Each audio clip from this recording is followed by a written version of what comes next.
Are you looking to hire a freelancer to help you, or maybe are you a freelancer looking to get hired? Well, today I spoke with Carl Doran from Flow Creative. He has been hiring people since 2016 and he currently has 10 employees, ranging from animators, illustrators to studio managers and producers. In this video, we discuss things like when you hire someone, what qualities do you look for and how do you manage the capacity of the studio and how do you know when the right time to hire freelancers is? So how do you decide what a fair rate is? I'd love to hear from a studio owner perspective.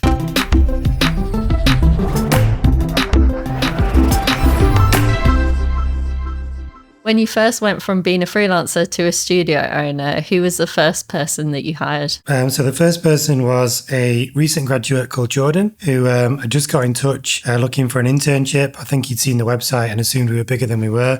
It was just me at the time in the studio on my own, doing everything, doing the client management and doing the projects and doing all the work. And Jordan got in touch and we kind of just had enough work, I think, to warrant bringing someone else in. I was busy all the time. I was trying to manage projects as well as do all the animation work. And we were at that tipping point where we kind of needed another set of hands. So I got Jordan in and we had a few regular freelancers that would help out with projects as well. But Jordan came in as the first full-time member of staff on an internship for a month, which then we extended for another month and then was offered a full-time contract and then it was with us for about 5 years. Yeah, so how did you know kind of when was the right time? It sounds like you'd hired a lot of freelancers before that. Yeah, we'd use loads of freelancers on projects, but only for individual projects, so a week here, a few days there, 2 weeks there. So it was all very much dependent on the project just to get that one project delivered. It just seemed like we were still doing that at the same time, but it just felt like we needed another full-time set of hands in the studio. And Jordan was only recently graduated, but had already done some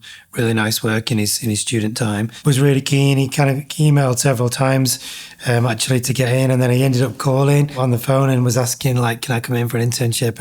And it was partly kind of his keenness that just convinced me that let's go for it. He seems good. And it was great. You know, it was really useful to have someone else. And he became a kind of bit of a protege for me, where I kind of trained him a little bit and taught him how to do different things in After Effects and Cinema 4D. And yeah, it was the first kind of full-time member of staff. Yeah, when you hire someone, what qualities do you look for? And also, is there any sort of red flags or anything like that? Because you talked about Jordan and his obviously enthusiasm, but what other things do you look out for? Yeah, I think enthusiasm is a big plus. If someone's really keen and they like the work you do and they want to do some fun, creative, interesting work, they've got to care about it, you know, to do a good job. That's the main thing. But then also, depending on the role, if it's a character animation role, then obviously they need to do that a little bit.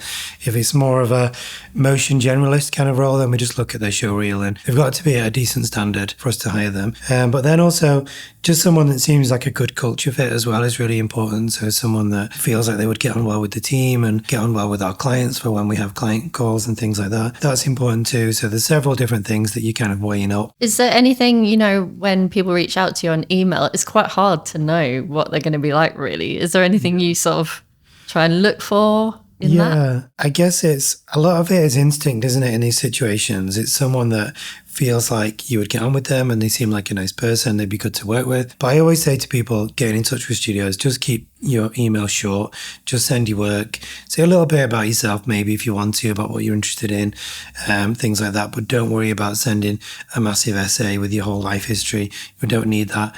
We just need to know what kind of stuff you like doing, some examples of your work, your most recent and your best work ideally, and just a little bit about yourself, and that's all you need to do. And then if you are getting in touch with an agency, make sure your work is easy to find. Don't just send an attachment with a CV on that's got a link embedded somewhere at the bottom. You know, put your link in the email. Make sure if it's your Instagram that it's up to date. It's got your best work on. It's not got loads of old student stuff, or it's just the kind of work that you want to be getting. You know, just send your most relevant, most up to date, best work. Do you look for things in the email, like so you can see that they've done a bit of research about your studio or something? So you know it's not just like they've just sent like 100 emails that day. Yeah, sometimes you get ones that look like a copy and paste job, and you can kind of tell that's what they've done. And that does put you off a little bit, to be honest. And sometimes you get ones where they'll put the wrong name, so they forget to change the name. Oh, yeah. So I've had like, Dear Greg, We'd love to work with you. So yeah, that is a bit off-putting when people do that. But at the same time, I kind of understand that, of course, they're going to be contacting loads of agencies, and I don't really hold that against them. You know, if they send the same email, as long as it's a nice email, to lots of different studios, I don't really mind that much. But if they do say something personal in there, like, I really loved that particular project of yours, I love that video you did for Motion Hatch, say, which lots of people say, then that's kind of, it shows at least they've looked at our work and they've thought about it a little bit and they know who they're contacting. So yeah, try and personalize it a little bit. So when a client project comes in, how do you manage the capacity of the studio, and how do you know when the right time to hire freelancers is? I guess, yeah, we have a kind of studio schedule that has all the projects in, and that sort of shows who's working on what and when within our team. So that's kind of the overall sort of master plan, the weekly kind of schedule of what everyone's working on, when the deadlines are. So we're kind of able to see fairly quickly what our team are on and where there's any gaps where they could help with additional stuff potentially. And we can also see the kind of bottlenecks in projects and where it's going to get really busy, or if there's 2 or 3 deadlines close together. And sometimes it is a case of, if the capacity in the team can't handle that amount of work in that time available, you have to reach out to freelancers. But we have a kind of network of freelancers that we use, that we've got regular freelancers that we work with, that are good motion people that do similar work to what we do. But then there's also specific skills that we might bring in as well. So it might be 3D kind of character rigging and animation skills, or it might be something specific like storyboarding or sound design or script writing. Yeah, that's interesting. I didn't really think of that.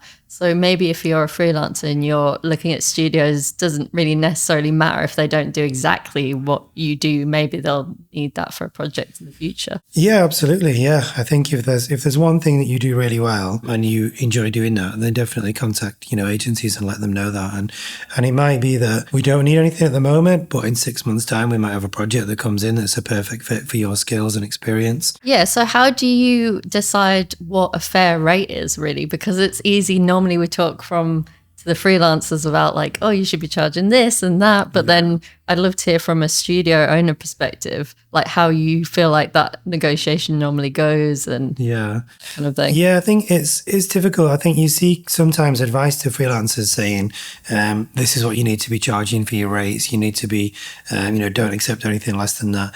But for us, we do get some projects in sometimes where some freelancers that we work with, their rates are just prohibitive for those projects because the budgets are super tight. So we just can't afford to use some people on some projects. And if there's projects with a little bit more budget and we want certain people that have got specific skills on that, then it's worth paying a bit more sometimes. But there's a huge range. I mean, freelancers, it's kind of up to them to set their own rates to an extent and let us know what that is. But if we can't afford that day rate or that project fee for a particular budget, we'll just let them know. And if they want to adjust that rate and offer to do it for less, they can do. But if they don't, that's absolutely fine as well. There's lots of different freelancers that we use that are at different stages of their career as well. So sometimes we'll work with a freelancer that's got 20 years experience, who is charging a lot more than someone who's graduated last year. We'll just pick someone that's at the experience level, has got the right skills and fits within the budget for that project. So when you're hiring your first employee or maybe your first freelancer as a creative person, what do you think is the biggest mistake that people make? I know that we hired at a fairly junior level for a while, and that was partly because we didn't have loads of money at the time, but also because we wanted someone that we could train up, or that I could train up and kind of get them working the way I kind of worked as a motion designer. So it worked for us quite well. And then we hired someone a little bit more experienced as a kind of production manager. And then that was useful to have someone who'd been doing that at least a few years so they knew what they were doing. And then we hired another animator that was a little bit more experienced. So I think for us, we've kind of gradually hired more experienced people as we've gone along, partly because they were the right fit at the time for what we needed, but also partly because when you start out, you don't have a lot of money and